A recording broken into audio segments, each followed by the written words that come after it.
Отпадната вода од депонијата Дрисла оди во Маркова река во скопското село Батинци. Обвинуваат од невладината организација ВАКАТ. Тие бараат да се направи европска депонија, да има пречистителни станици на водата која се слева во реката. Сметаат дека депонијата Дрисла им создава голем проблем на жителите од околните места бидејќи го загадува воздухот.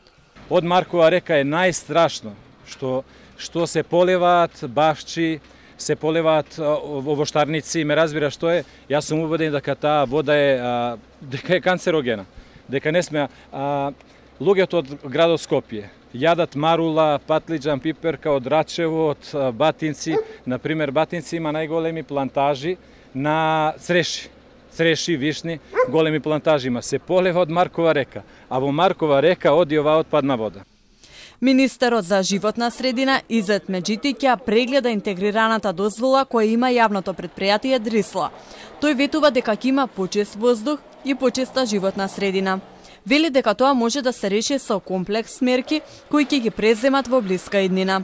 За таа цел, денеска се одржа состанок меѓу Министерот за животна средина, веде директорот на претпријатието Дрисла и директорката на Инспекторатот за животна средина.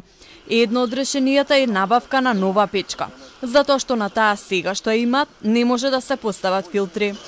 Прво, оградувањето на Дрисла треба се врати, бидејќи тоа ризично и штетно за граѓаните и треба и други инвестиции да се преземаат. Разговаравме детално и работиме заедно да најдеме, изнаоѓаме решенја за да и Дрисла биде во функција и со високи стандарди, но да не биде штетно, туку напротив, да биде во функција на подобра животна средина.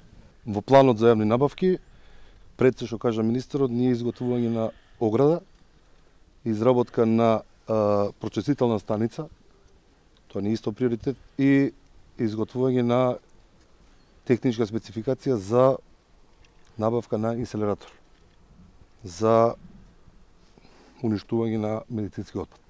Законот и стратегиите ги прави Министерството и владата. Ние како инспекторат сме должни, постоечкиот закон и постоечката дозвола да ја инспектираме. Нашите инспектори редовно се тука, редовно прават инспекцијски надзори. На почетокот на септември земени се примероци од Маркова река. Резултатите од испитувањата покажале дека има загадување. Судот ќе одлучи колкава ќе биде казната што ќе ја плати претпријатието за тој прекршок.